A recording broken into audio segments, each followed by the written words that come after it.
All right, I received some of you who requested for me to share my opinion about what is happening with Israel and Palestinians and al-Aqsa Mosque. Okay, now right off the bat, I'll tell you one thing. I seriously do not know the history of what actually is the real story behind Israel and Palestine. Now, what do I mean by that is, it's not that I've not Google searched. I have Google searched. I've seen plenty of videos. But the problem is the way the narrative has been put. The media companies that suppose Jews portray Palestinians in a bad light. The media companies that support Palestinians portray Israel in a bad light. So now I'm just left like, so is Israel wrong or is Palestinians, are they wrong? For example, even if you see PragerU University, they claim that Israel offered peace to Palestinians and land and so many things 6 times or 8 times or 9 times, but they refused and they kept putting bombs. But then if you check any Arab news outlet, they will say Israel is destroying Palestine, they have captured it, they're shrinking it down, the population is hardly anything. You know those maps where they show Palestinians shrinking. So now there are two sides. Then obviously the biggest question, why is USA supporting Israel? Why are all the Arab countries against Israel? Is it a Muslim agenda? Is it an anti-Muslim agenda? So right off the bat, I'm telling you, I don't know which side to listen to or who's right or who's wrong. It's so confusing. So if you can put some links down below, or if you can put some sense in the comment section, I'd appreciate. I can assure you I will read through it and I'll research. Okay, and if needed I'll make another video. But now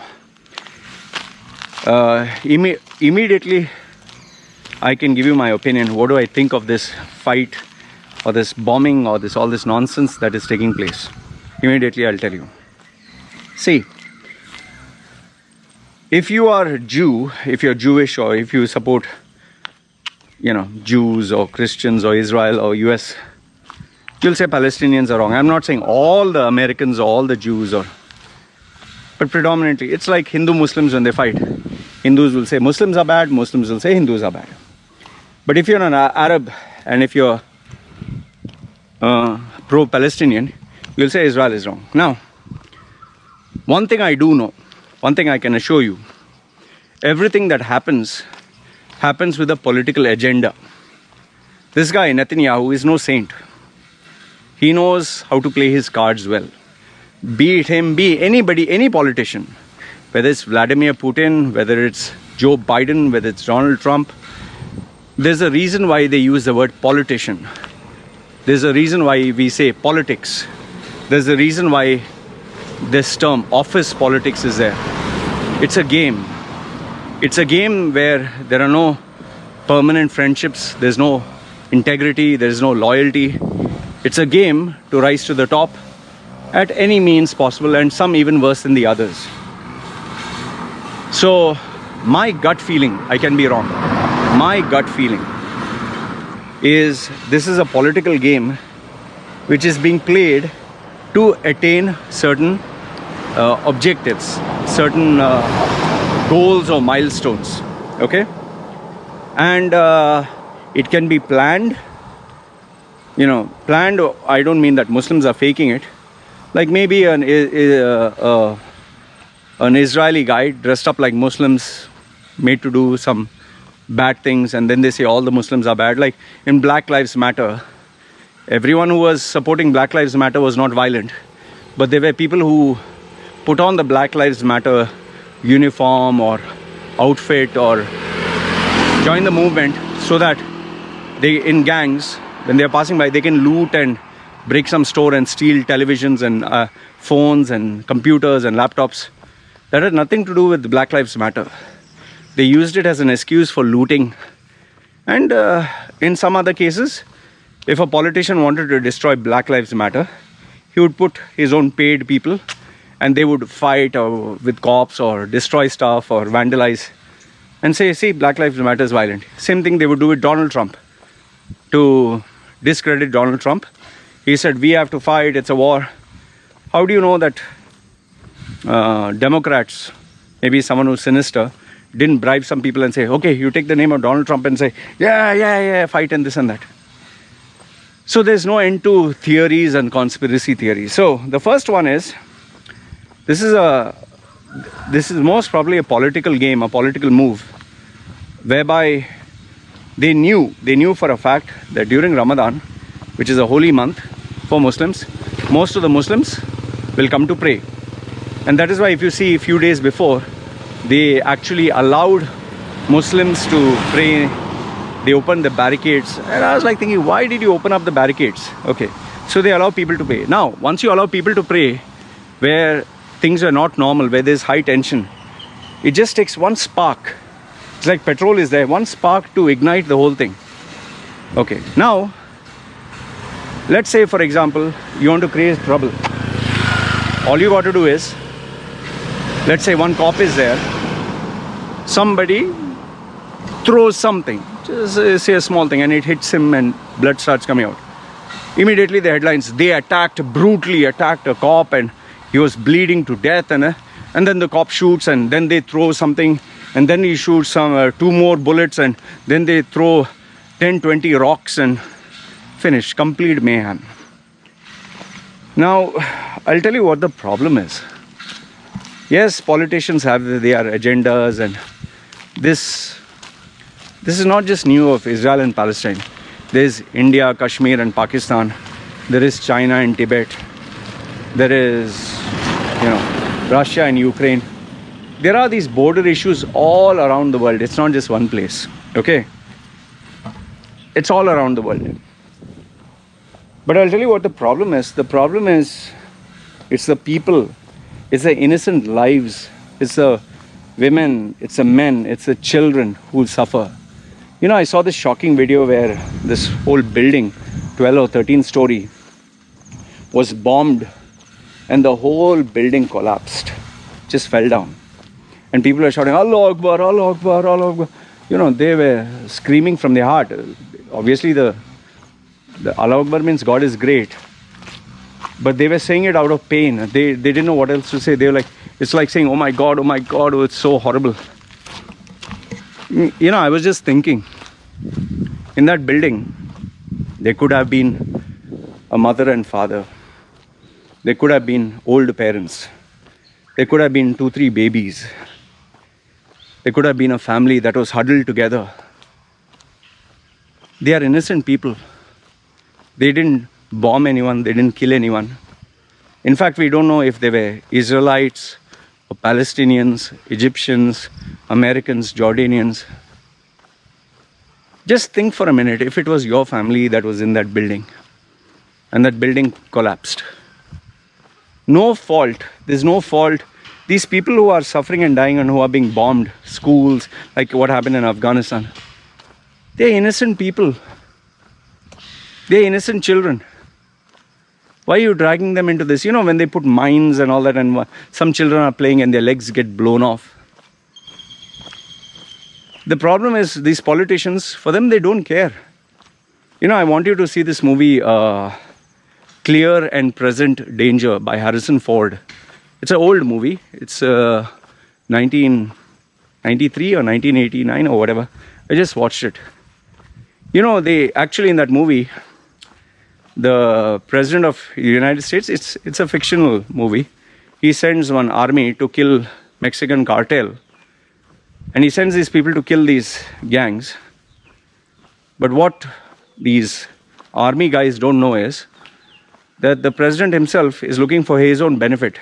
So then they have a under the table dealing where the Mexican guy says, okay, fine. You kill all these guys, keep me as the main guy, kill rest of the family people and other gang members. I'll give you donations and money and all that. But I need to show that I've done something worthwhile. So allow me to kill all your army people. So the US government, in this movie, remember, it's a fictional movie. The president actually says, yeah, fine, okay. Get them killed, but make sure all the money, the 650 million is sent to us so we can use it the way we want or I want. So the very same guys who they send to kill the bad guys, who are ready to die for their country, very soon the areas where they are fighting is leaked to the enemy, and they end up killing all these young boys, all these young men. And in the end, the president, what he says is, he claims innocence. He claims innocence. He says, no, it's not my fault. These people were bad, and we... this is how the game of politics is. In fact, there was a very interesting cartoon image that I saw. There's an army guy standing up there, two guys, and young men are walking towards a war. Okay, and they're saluting. The next picture, all the army guys, they are with their hands like this, legs broken, and 2-3 guys are being taken over the stretcher, and they have multiple medals, and they are saluting like this. This is what politics is. The army generals, they send these young men and women into war to put their bodies on the line, to kill themselves, while the people at the top get the medal of honor, medal of this, medal of that. The president, we have won, we have declared victory. Yeah, you have won. You didn't put your body on the line. In the olden days, the king used to fight the battle and go in the front. Today, the guys sit on a comfortable chair, AC, protection, perks, benefits, massage, good salary, and sends these poor people into war. And they take the bullets, they die. Why I don't find anything great in war or joining the army? Just think, the people who lost their arms, their legs, half face burnt, paralyzed, they are in the hospital for the rest of their life, who are hardly in their 20 or 30s, they are forever handicapped. And what do they get in return? Metal. You can put this small piece of metal and cloth on your shirt. You can put it there and feel proud. Oh, I did it for my country, with one eye gone and one face like this. And then what? You'll get a pension every month, peanuts, where you have to drag your body in a wheelchair. You can't even sit in the toilet. You have tubes going all over your body. You're only 20. So for me, I don't see any glory in war. I don't see any glory in politics. And why I'm telling you all this is, this patriotism and this and that. The problem with all this is, it's innocent people. Innocent people. It's the children, it's the women, it's the men who have to suffer. And I feel so bad for them. See, remove this Jewish, remove Muslim, remove Christian, remove Palestinian, remove Israel, remove all these designations and categories, and just look at them as human beings. Human beings killing human beings. For what? For what? For a plot of land, for a political victory, for money. That's why, honestly speaking, I stay far away from civilization.